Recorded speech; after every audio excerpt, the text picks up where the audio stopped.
So, ganito kalayo. Dahil walang tubig sa amin, guys. Here we are in the mountain. Hanap tayo ng mapaglabhan.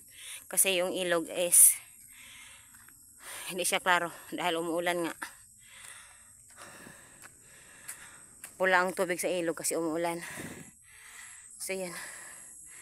Ang layo natin sa bahay. Doon talaga. Walang tao. Sobrang mapayapa. Pero hinihingal ako. Kasi nga, paano siya pataas?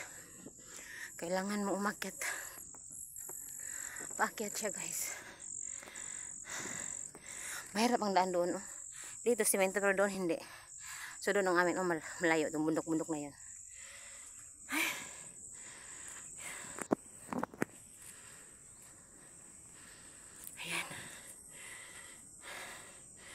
Pababa po yan dyan, guys. Daming panggatong. Ito na yung panggatong, guys. Sobrang dami. Pinuputo lang yung mga kahoy sa baba. Doon sa baba.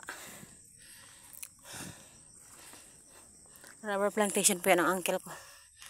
Hanggang ito. Hanggang sa taas. Malayo. Malapad. Mga kakao.